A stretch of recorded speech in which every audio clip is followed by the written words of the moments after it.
We're driven by the search for better. But when it comes to hiring, the best way to search for a candidate isn't to search at all. Don't search, match with Indeed.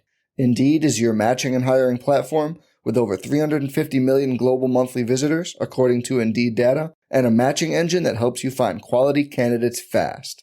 Leveraging over 140 million qualifications and preferences every day, Indeed's matching engine is constantly learning from your preferences. Join more than 3.5 million businesses worldwide that use Indeed to hire great talent fast. And listeners of this show will get a $75 sponsored job credit to get your jobs more visibility at Indeed.com/Blue Wire. Just go to Indeed.com/Blue Wire right now and support our show by saying you heard about Indeed on this podcast. Indeed.com/Blue Wire. Terms and conditions apply. Need to hire? You need Indeed.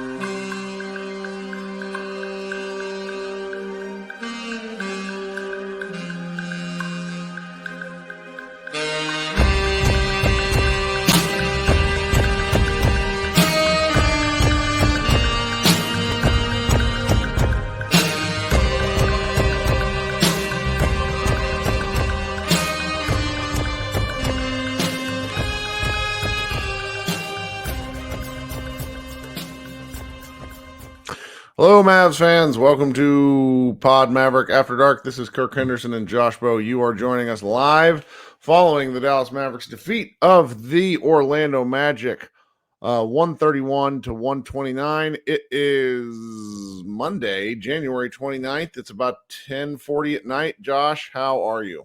I'm doing okay. I'm excited that the Mavericks are playing games against teams with winning records because I'll be honest, I think it's more fun. I'm adjusting my camera. Sorry, everyone.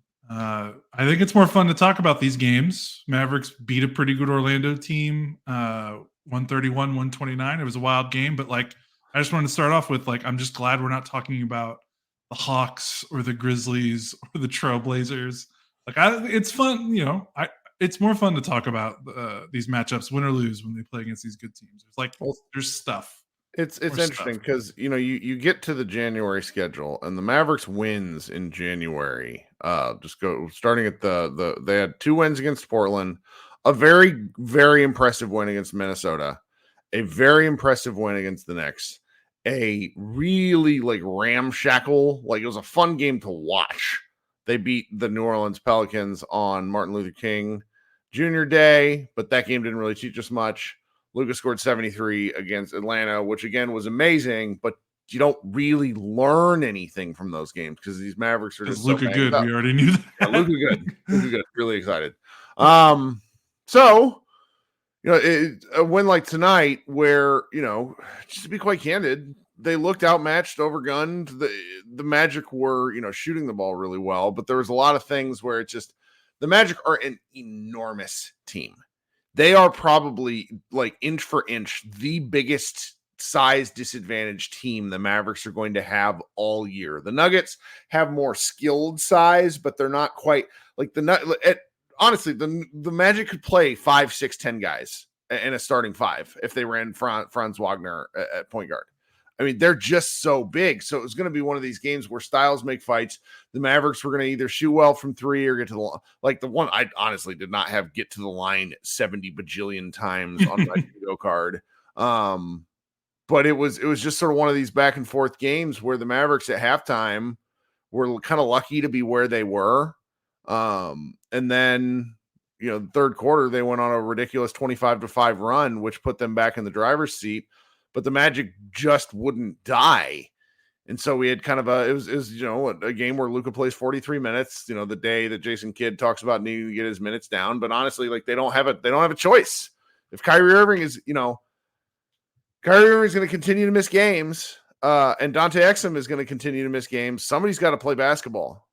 So here we are. Yeah. I thought it was a weird game. Just because Orlando is maybe one of the worst. I think they're 25th in offense coming into the night, 30th in 3-point shooting. So, of course, they make 12 3-pointers in the first half. They make 7 in the first quarter. Almost all of them are above the break threes. They only made four of their 18 3-pointers tonight were corner threes. So it's not like, and corner threes are usually like that. Those are the like bad defensive, like, you know, that you had a bad defensive breakdown if you're giving up a lot of corner threes. So well, he's my dude. Yeah. Anthony Black is kind of a Yeah. textbook of this because he is not a particularly good shooter at this point in his career. He's a local No. product for anybody that forgets. He played 3 years at Coppell High School and played his final year at Duncanville before going to Arkansas. He was 4 for 4 from 3 and just like kind of balling out of his mind. Yeah. And he was just sort of a trend in the first half where it's like, man, these guys just can't miss. I mean, they shot 38 3-pointers and they hit 18 of them for 47%. Yeah. I think they shoot 34% on the season. So this was like make or miss. I mean, there's obviously things we can get into, but this was like the make or miss league game. Like, this is the Magic made all their threes for most of the first half, made almost all their shots. They made a lot of long twos also in the first half. Like, Paulo Banchero was living on long twos in the first half. And the Mavericks basically gave that to him. That was the defensive choice. Right, because, you know, what else are you going to do? Because you've got Luka guarding him most of the night because they don't have anyone that can really match his size with no Exum, no Derek Jones, Derek Lively, and with Grant not being as effective, with Maxey not being as effective, they don't have anyone to guard those big scoring forwards. So you got to give up something. And the Magic shot 65% in the first half, and the Mavericks shot 60% in the first half, and we're down 16, which is a really hard thing to do. But it was also, you know, I saw a lot of doom and gloom at halftime, and I'm just like, guys, this is not going to happen. Like, the Magic are not shooting 65% for a game. They're just not. Like, the Celtics don't even shoot 65% for a full game. They did shoot 51% for the game. I know, but if they shot 65 in the first half, they probably shot probably like in the low 40s in the second half, I think. I mean, they missed a lot of twos in the second half. I mean, they missed a lot of shots that they were making, and it was going to happen. So the thing was, coming out of halftime, the Mavericks just had to not give up on the game. You know, because the Magic were going to let them back in it whether they wanted to or not, because there was going to be a cold stretch. And lo and behold, it was to start the third, and the Mavericks kept the pedal to the gas. They didn't come out looking disinterested. The way the Mavericks always look to start the third quarter, going back to the going back to the beginning of time immemorial. I feel like I've watched the Mavericks for 25 years, and they always play bad in the third quarter. Yeah, so and that was the game. They won this game because of the third quarter, because the Magic outscored the Mavericks every single quarter except the third. And in the third, the Mavericks win the third quarter 35-12. So that's where they win the game.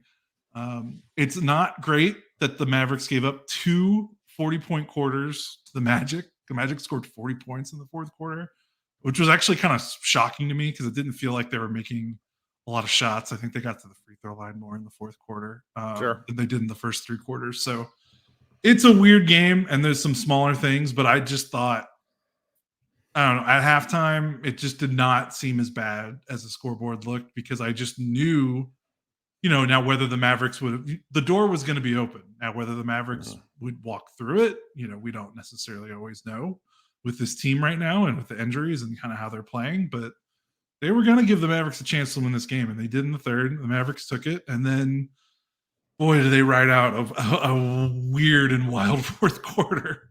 Yeah, well, I want to rewind a little bit. Yeah, go ahead. Fourth quarter. I think we got to give a lot of credit, in particular, to one Jaden Hardy. He saved the game. You know, he had 27 minutes, 8 from 9 from the floor, plus 7 assists. He really couldn't miss. He took advantage of the opportunities given to him. I saw one guy in the chat say, "I know he can go out and do this every night." And it's like, well, you're not going to hit 100% of your shots every night, but I, you know, the catch and shoot stuff. He should have confidence in his shot. He's a good catch and shoot guy. I was really delighted with a lot of the touch on his passes. Yes.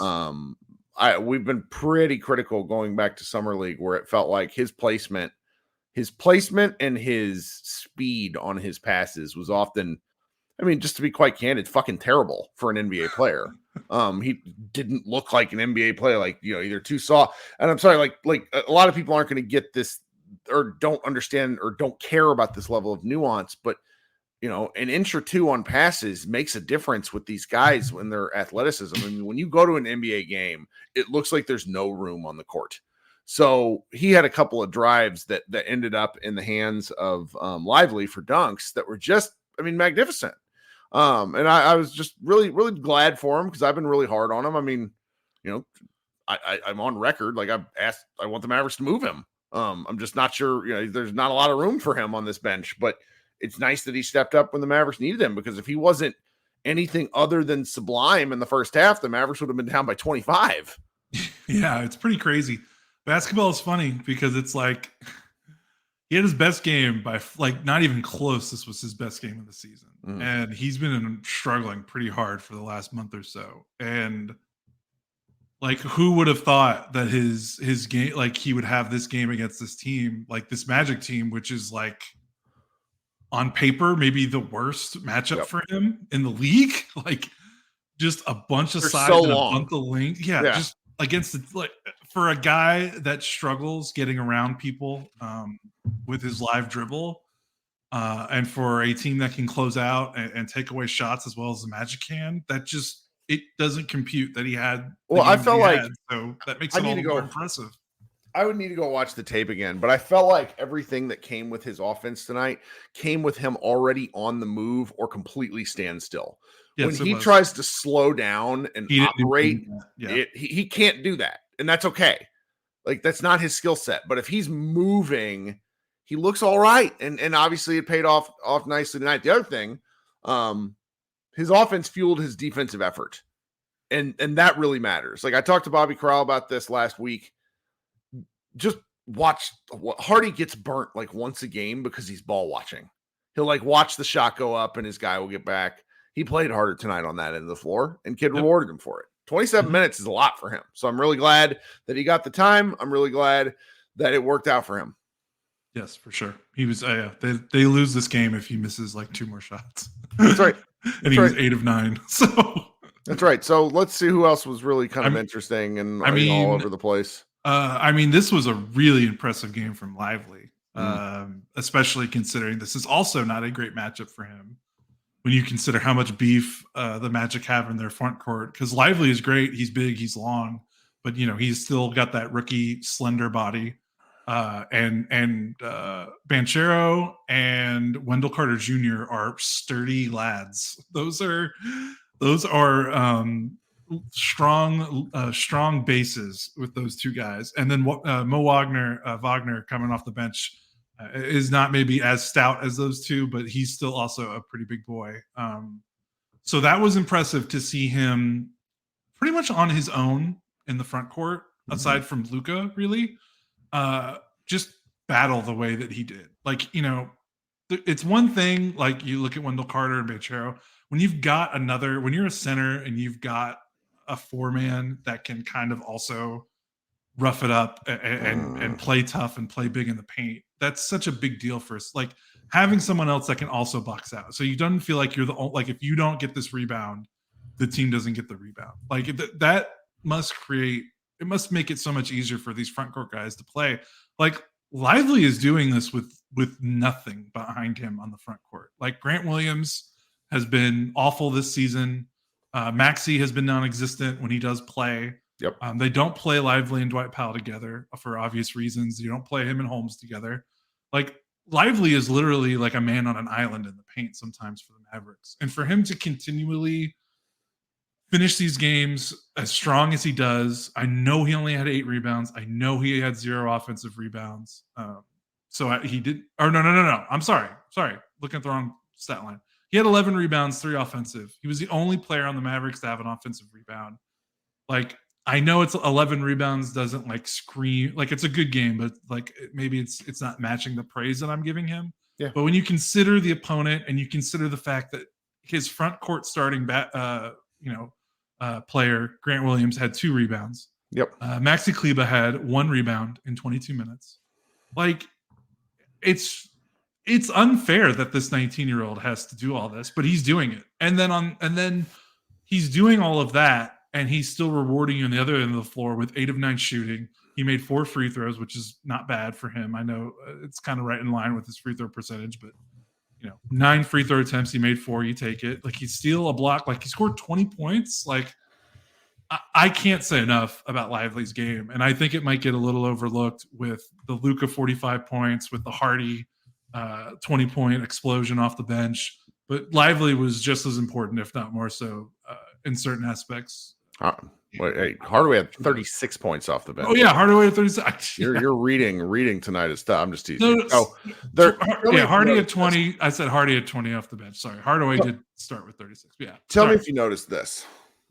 Because of Lively's role in the defense, then because of just rotations and stuff, there were a number of instances I saw Lively end up directly underneath the basket.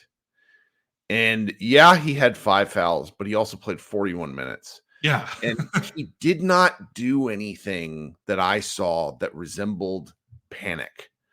When you put a big man under the basket, there's just kind of an emotional, like, oh, fuck, response to this. Because it's like, if you're under the rim, you've not done your job, or you're out of line, or you're out of place, or you've been bullied down there. And there were a couple, I remember one shot, it was in the second half, where either Wendell or Paolo missed like right at the rim, and he's under the basket, and he takes the rebound from both of them, despite being under the basket. And that just doesn't happen for big men in a Mavericks uniform. I mean, this game, you're right. Like I saw a stat line that said, so he has more 2010 games than any other rookie this year other than Wemby. That includes Chet.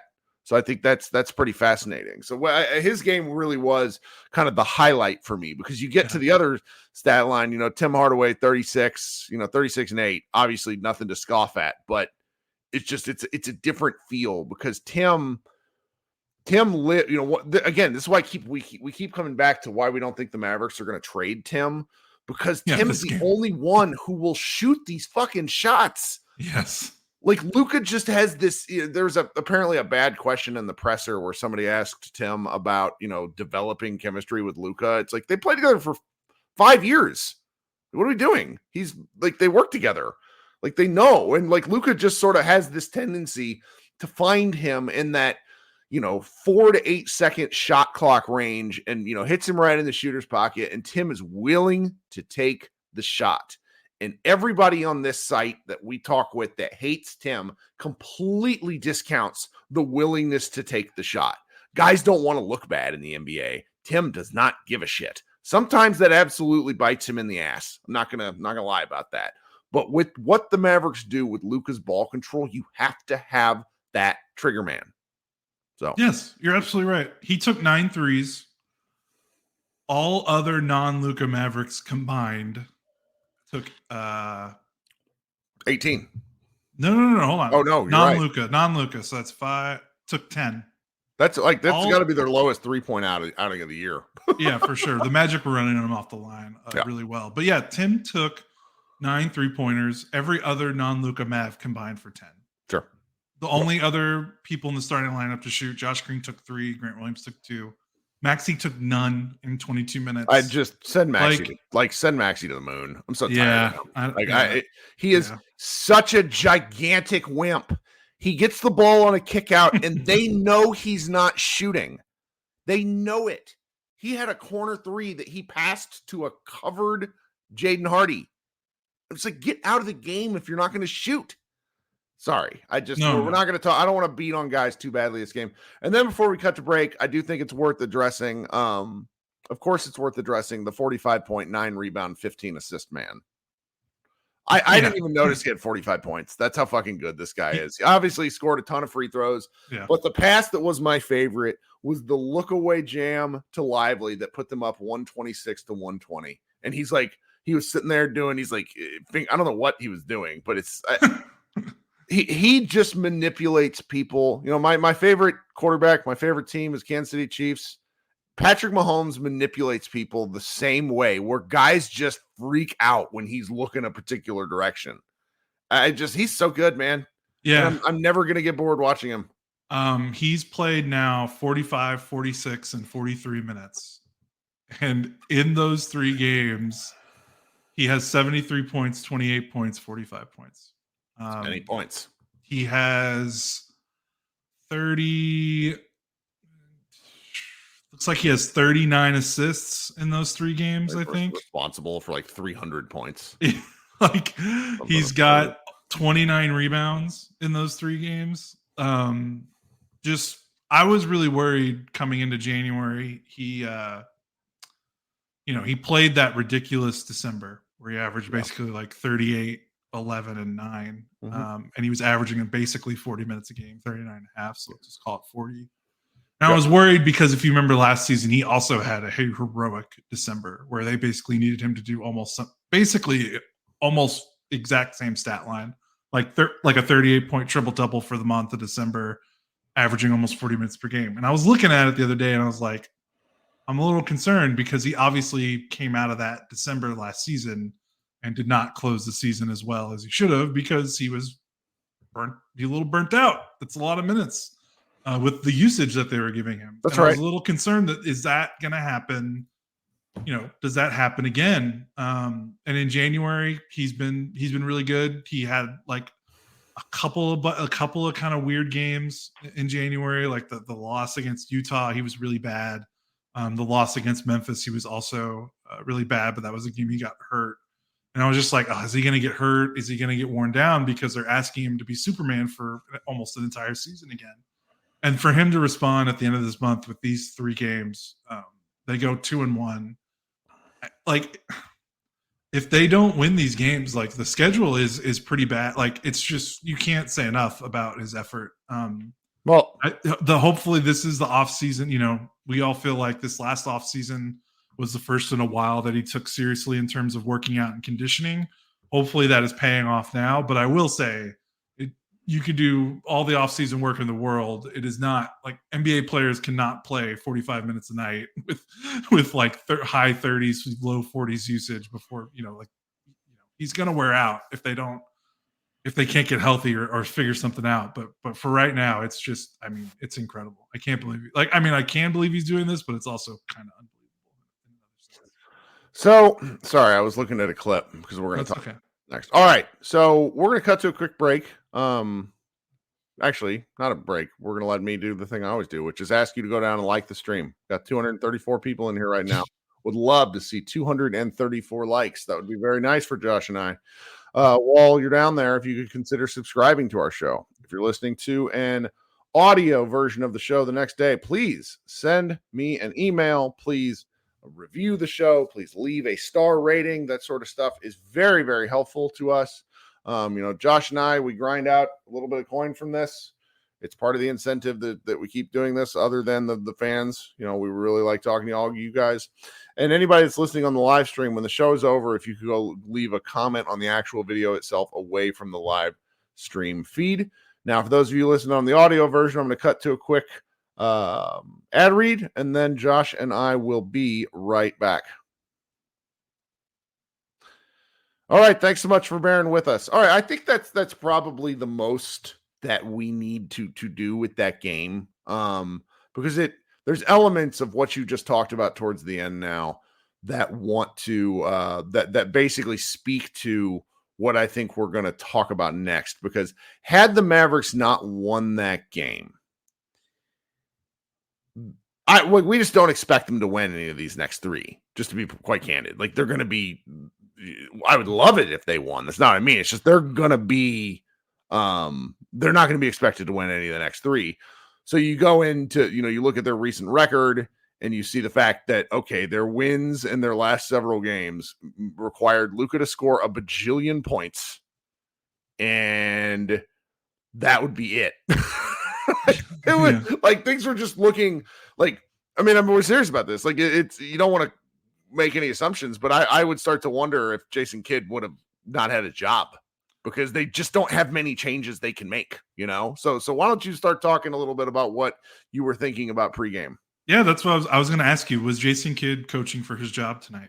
Because of the things we just laid out about how bad of a loss this would be going into these next 3 Murderers Row games. Plus, it's seats for soldiers, and I know that's really big. Like, it's big for the org, but I know Cuban really takes heart in this. And the Mavericks were 14-2 in seat for soldier games entering tonight. So that's 16 years they've done it. They're 14-2. That includes the 4 bad years, the 3 tanking years before Luka, and then Luka's rookie year where they were also bad. Still only 2 losses in the last 16 years. So if they lost this game, and the way Kidd was coaching, like very demonstrative. He looked like a coach. Yes, that's the most active I've seen him and animated I've seen him on the sidelines. Kidd is not dumb about this stuff. I mean, he's the most manipulative. Yeah, he's the most manipulative person in the entire organization. I am pretty convinced, with just speculation, just watching the game from my TV, that he knew he was coaching for his job tonight. I think you could see it in the body language, not only from him. I think you could see it in the body language of some of the Mavericks players. Be more specific. If you guys, so the end of the game obviously shouldn't have been as close as it was. Tim Hardaway Jr. has a turnover when they're up 3 with about 10 or 12 seconds left. He gets the ball. It's almost a jump ball, and he's trying to keep the ball alive. Orlando's not fouling, and instead of the Mavericks have 2 timeouts. Instead of calling timeout, Tim eventually kind of loses his balance, takes a step back, and travel. Not a great play from Tim, but as soon as it happens, you see Luka before it happens yelling towards his sideline to call for a timeout. I got a video clip. It's 6 seconds long, so we're going to watch this. Yeah. We're going to watch this as part of the group for here on the live stream. If you're listening on audio, you're not going to be able to see this. But if you go to Worldwide Wob's Twitter feed, he does a very good job of sort of showing what's going on here. So let's click over to this particular thing. I'm going to blow up my screen real big. This is 6 seconds left. I'm going to press play. In watching travel, watch Hardaway. He's going to say call timeout. Aaron, yeah, Luka's not happy. I mean, it's pretty visceral reaction there. And the thing about it is, he's right. Like, right. This is the sort of shit we have been talking about all year, but it's very, very difficult, guys. You got to understand. I don't want to have the same podcast 82 times. Yeah, because we could talk about this after every time. He is a piss poor in-game coach, with the exception of after timeout plays. Yeah. So, and then we're seeing some Tim Hardaway Jr. I think in the post game tried to be as diplomatic. He laughed a little bit, talked like a politician answer, but I think the way you could see the players reacting, I think the way you saw Kidd reacting and the way he coached this game, I think everyone in that building knew how catastrophic a loss tonight would have been. Like, there was a palpable tension in the air throughout this game, because I know it's, if you're not close to the Maverick, like the Seats for Soldiers thing is a very big deal to the organization. It is part of their culture. They do not lose these games. And then you consider how they've been playing beforehand. You consider the schedule coming up, where they will not be favored in four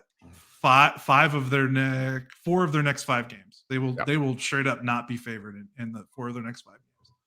If they lost this game, then you lose 3 in a row. You're at 500. Then you got to play New York and Oklahoma City to stay above, to try to stay from going below 500. Like, this would have been a catastrophic loss. Let me walk folks back if you think we're being ridiculous. So on Martin Luther King Jr. Day, they won against New Orleans.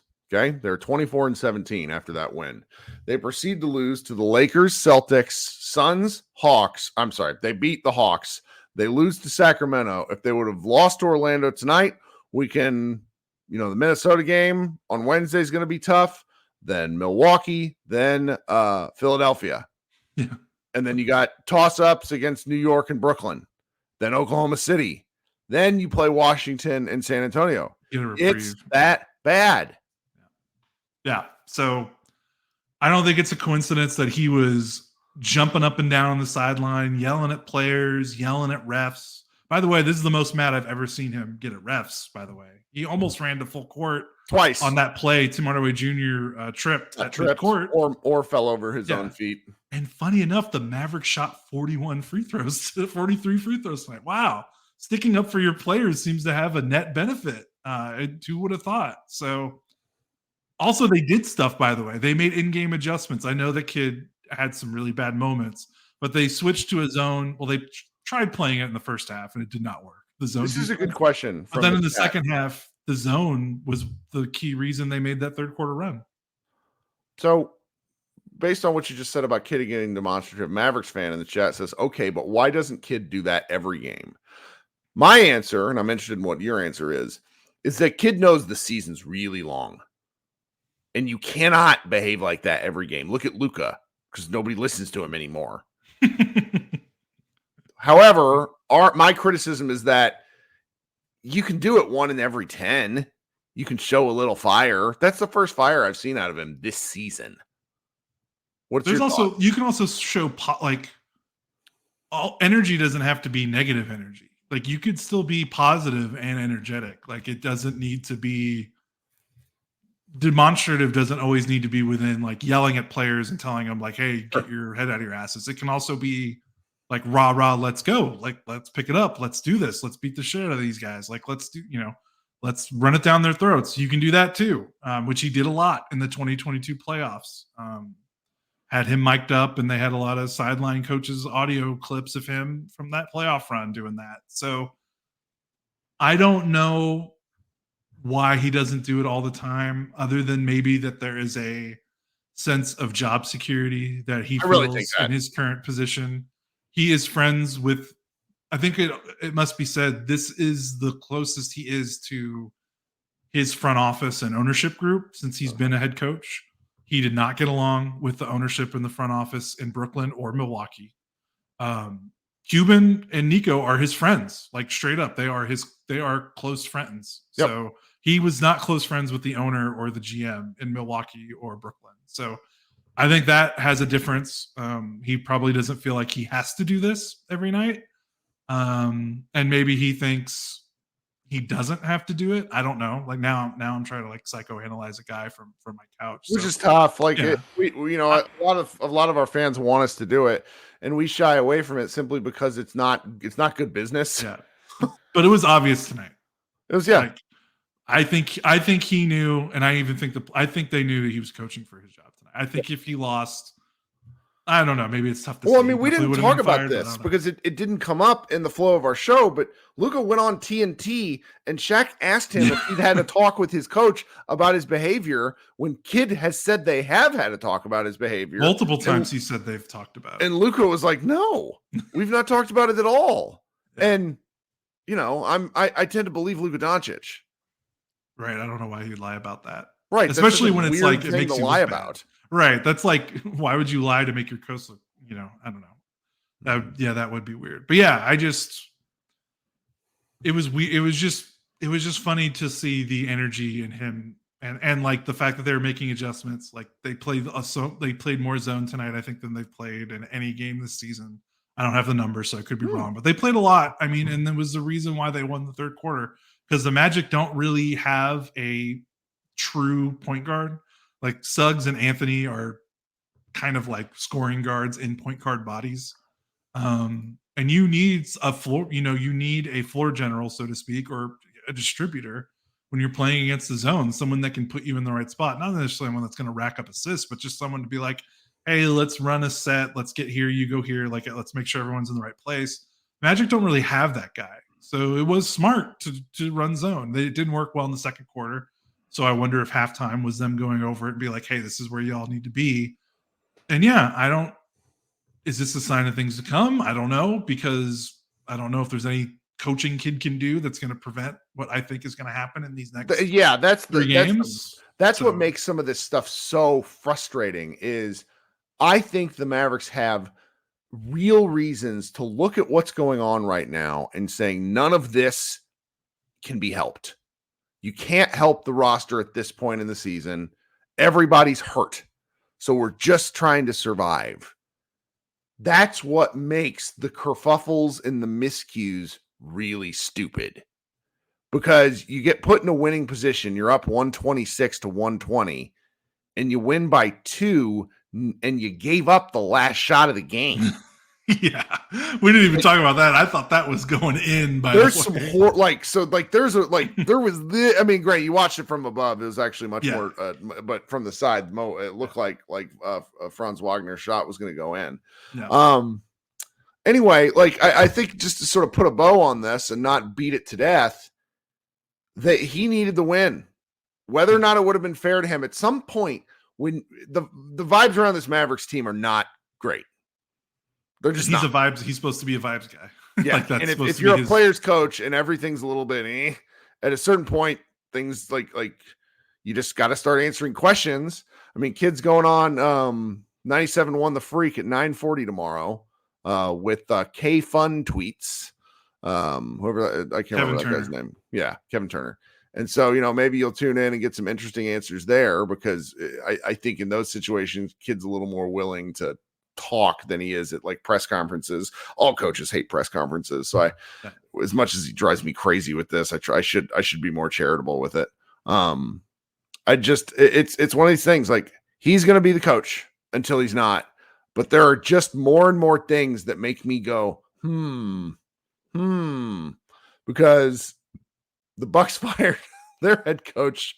They're the number 2 seed or 3 seed in the East. Yeah. So yeah, anything is possible. Yeah. I wonder if that got maybe lit a fire under him too, being like, oh, maybe. I don't know.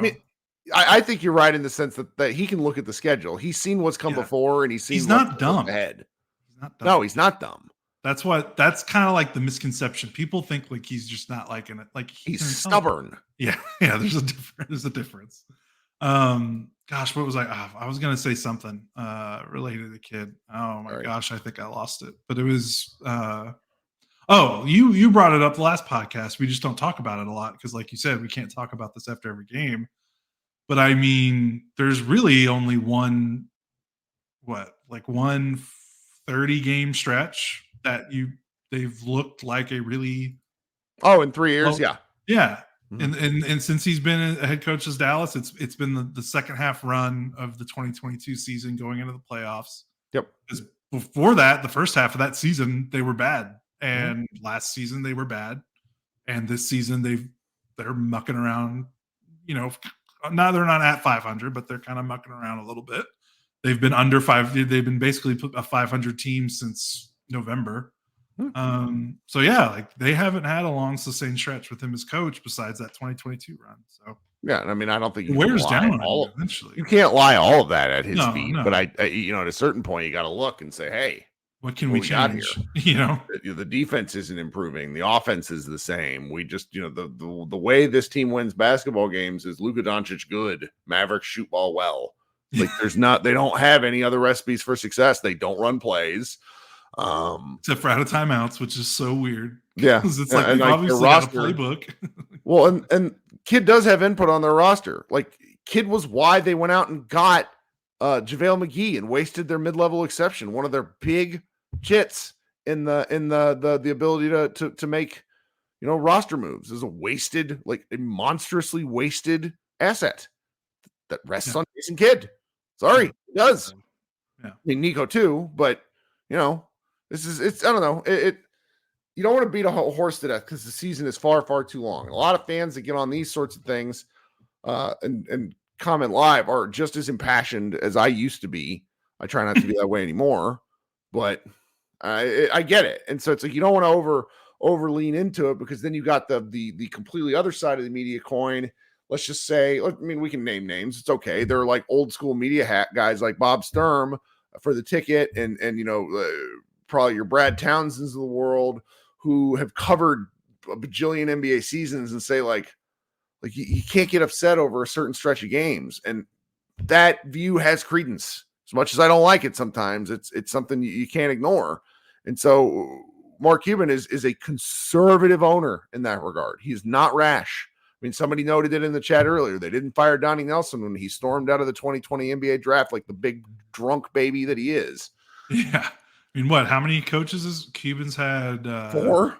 4 coaches? Donnie Nelson. He's been here 20 years. Carlisle, Jason Kidd. Yeah. That's crazy. Yeah. So you're right. He's it's rare for him to make a move. He's never fired a coach mid-season.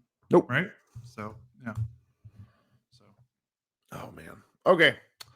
This is a good show.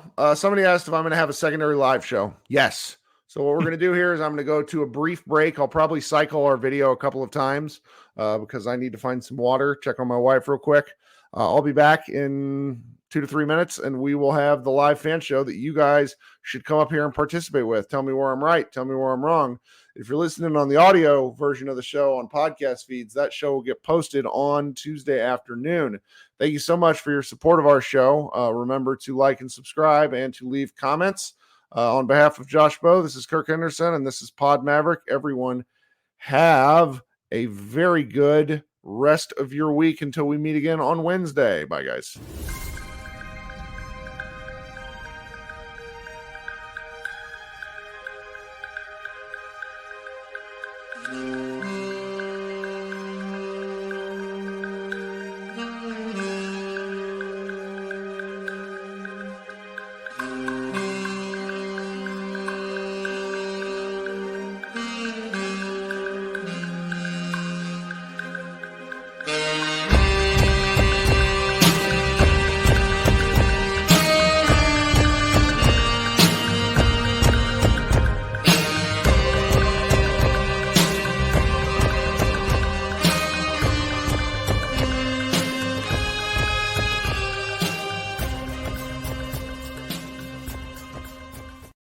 Hello, everybody. Welcome back to Pod Maverick. This is Mavs Party. I need to change the name of our show up here. Too many things. I need an actual producer. My name is Kirk Henderson. As you know, I'm editor-in-chief over at MavsMoneyball.com. This is our semi-regular, which I hope to get back to being a regular show because I like doing it. It is Mavs Party. For those of you who may be new here or may not have participated before, I just posted a pinned comment to the YouTube stream that you can join to come into a different application that lets you join me on the show live. It is pretty easy to use from your phone. It's very easy to use from your computer. If you don't want your video up, you don't have to have it up, though it is a video-based show with audio elements. We usually have, I don't know, somewhere in the neighborhood of 5 to 6 people talk. Some nights we have as many people as 15 to 20. I tend to have a rule. If I don't have anything going on, I will have as many people as possible up here to talk basketball with me. Josh and I just finished kind of an interesting philosophical conversation, kind of about the health of the Jason Kidd coaching job, where I think we both settled on the fact that he is going to remain head coach, but there were signs tonight of things that he's done coaching wise that he just doesn't do very often. And when you are coaching a superstar like Luka Doncic, there's constant pressure all the time to perform, and it's one of these things where you feel like something could change in a moment. Only Luka comes from a very different basketball environment where I think talking about coaching changes probably doesn't happen near as much in European clubs as the superstar driven NBA. But that's kind of neither here nor there for the immediate game. If you had fun watching that Mavericks game, and I hope you did, the Mavericks just won 131 to 129. Let me see. It was a really dominant Luka performance, one of those sneaky ones where I'm paying attention to so many other guys. It's a little bit difficult to you don't want to overhype any one person, but 45 points and 15 assists is beyond ridiculous for a guy on a heck of a tear. There were, quite the Tim game, 36 points and 8 rebounds, really something to behold there whenever Tim is on a heater. It's probably got to be extremely demoralizing losing to Tim freaking Hardaway Jr. All right, we got our first guest, my regular participant in Brian, who is faithfully joins at least every other show, kicking us off. Remember, guys, if you want to join, click that link, please. I really like having folks up here to talk basketball with me. We're coming up first, Mr. Brian. What's up tonight, man? What's up, man? What about that game, huh? It's fun, man. It was stressful, but the kind of stressful where I kind of felt like they were going to win from the start of the third quarter on. I don't know why. Just because start, I thought maybe in the last. Okay, so full disclosure, I was playing 2K with my friends for most of the game, so I caught it in chunks and bits and pieces. I saw that first stretch in the first quarter where things were not looking good. Second quarter, when they kind of got back into it, the end of the third quarter, I thought is when they really started pulling things together. And I thought they had a solid chance then. By that point, it was already cooking, and Luka had already like shaken off his bad start. Mm-hmm. But Mm-hmm. yeah, no, the last like 16 minutes of that game were electric, dude. Yeah, it was like watching a thriller film. I could not stay in my seat. Yeah, and that's sort of, it gets a little frustrating when they win and lose games the same way. But when guys are on heaters the way Tim was, I sort of like riding it. I mean, I'm largely a Tim proponent. I get people that just can't stand him though. And so I tend to like it when he's really on fire. Yeah, I kind of owe Tim an apology. An apology is going far. I'm not apologizing because I meant all those things that I said about his defense and his awareness and his turnovers and all that.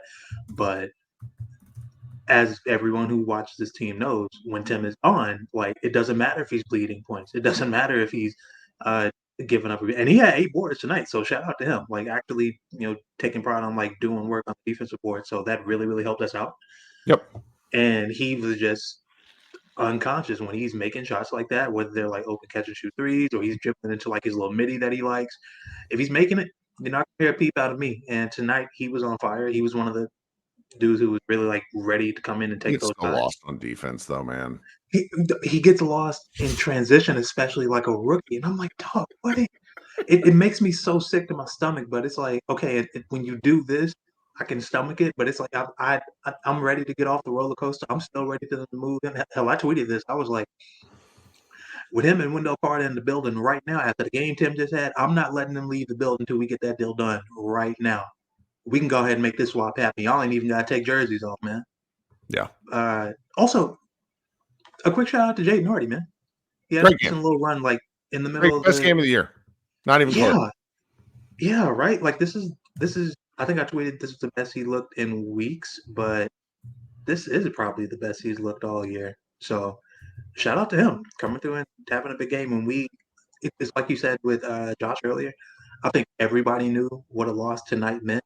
And honestly, I'm just annoyed that these dudes pulled together and battled and had this game for a coach that I frankly don't believe deserves it, but I'm not going to make tonight about him because these dudes played their heart out. Like, not that long after a brutal back-to-back stretch, and I'm just proud of them and happy to have.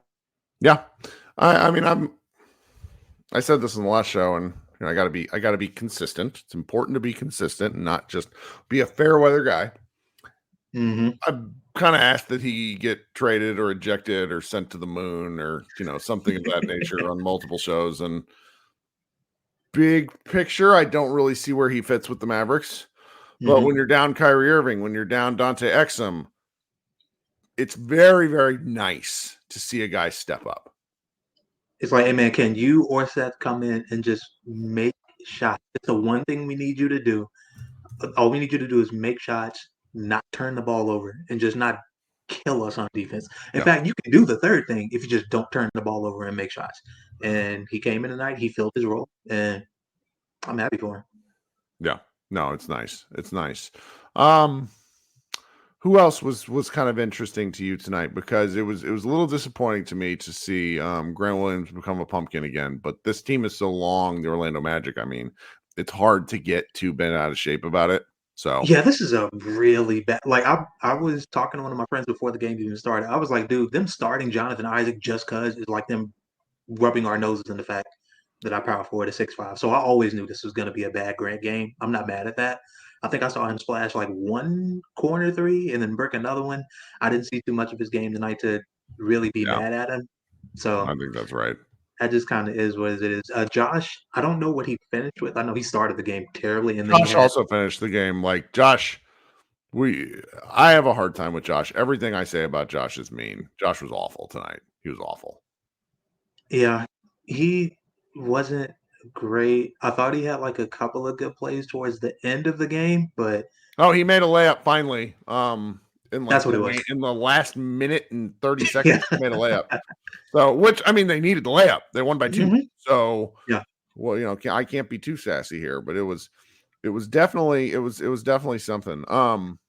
Just the Magic are the kind of team though that vexes me because they're just so big. They're so And long, dude. I can't remember if they have the same GM who's drafted all these lengthy guys, but like skilled size is the way to go. And I certainly don't think Paolo Banchero is like the kind of guy that's going to lead a team anywhere. 36, 9, and 7. So it's a little bit of an asshole-less thing of me to say, but I was about to say, wow. I think he's such an amazing second piece for me. But I don't know. They've got the guys to where I'm just kind of, I want to see them in certain matchups is what I want. And they're so long to be annoying. Like they're just a fun team to look at because they're like the Funhouse Mirror Mavericks with their length. I mean, they could play. Josh Bowe and I talked about this. They could play 5 dudes who are 6'9" or tall. Dude, the whole team 6'10". Yeah, the entire team. Jalen Suggs is Tim Hardaway size, and he's the smallest guy they rolled out there tonight. But it was like him and Greg Anthony's kid. Yeah, Cole Anthony. That's true. And he had 9 assists. Good gravy. Yeah, Cole Anthony, good player. Love him. Interesting player. But yeah, hey, can we give a little love to our hometown kid, man? Anthony Black came Anthony in, Black 4 threes early. Man. He dusted Maxey so hard in the fourth quarter. Like it was over in the left corner, and he jabs right, and Maxey jumps back like he's shot, and the dude just drives to the little limb and lays it up. It's really That's something. the second game in a row I've seen a guard do that to Maxey. I forget who it was that did that to him in the left corner last game, or maybe it was the Celtics game I'm thinking of. But yeah, no, he gets stunned like it's in 2K where like somebody crosses you over with like the little ankle breaker badge or whatever, and you just stand there for 3 seconds.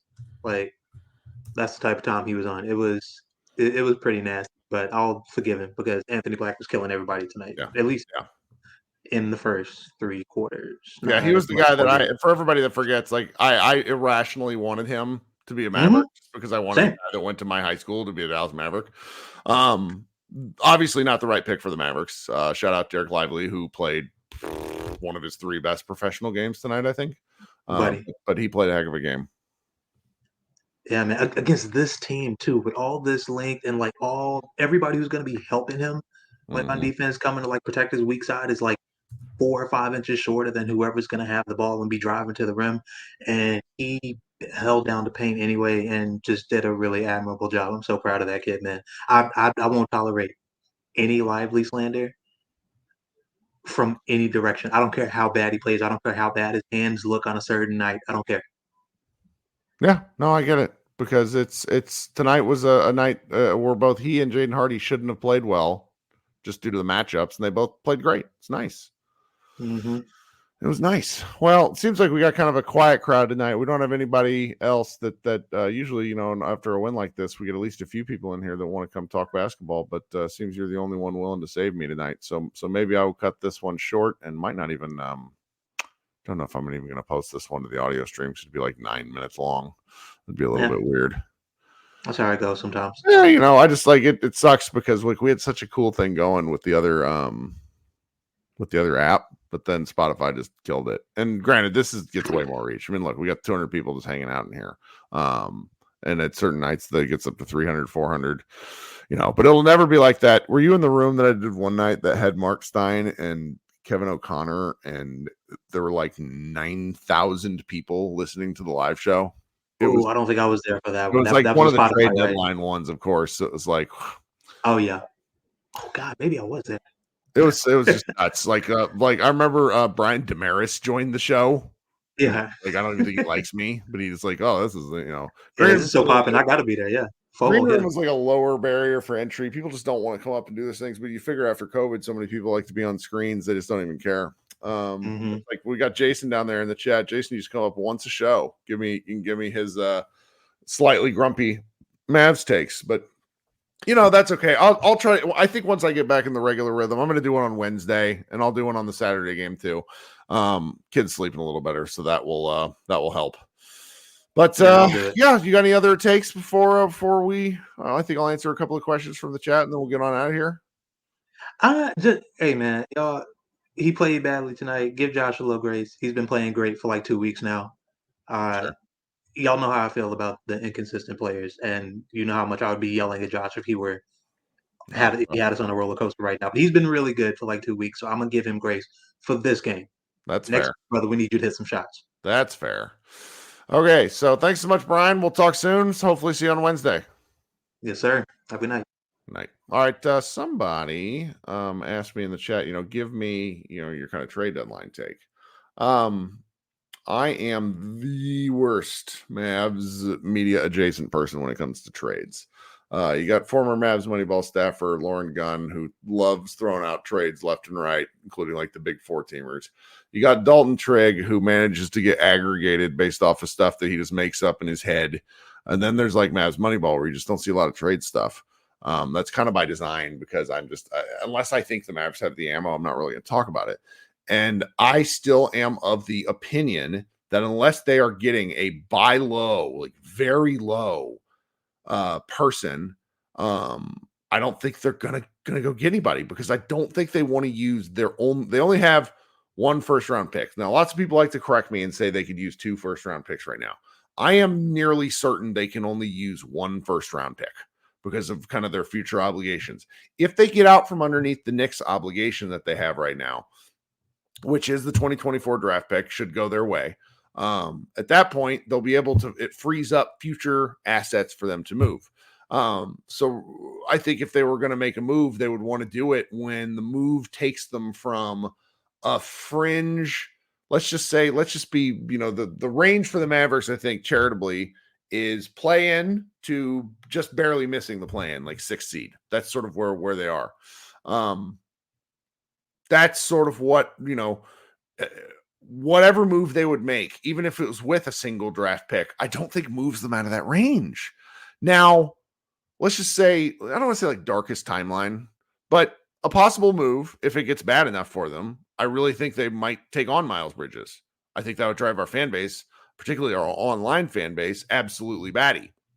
It's important to note that most fans are not online. Miles Bridges got a standing ovation from Charlotte when he first came back. So I think that's the kind of like talented, buy low, but kind of icky guy the Mavericks might go get if they were at all interested in changing their roster. I'm not sure it would. I think it would improve them just because he's such a wild athlete, but I'm not sure what. It just feels like sort of moving food around the plate. All right, this is another good question. Kirk, what is your take on Embiid getting a unanimous MVP vote again this year? People love him but hate on Luka. I don't get it. So Embiid can only miss 5 more games before he's not eligible for awards.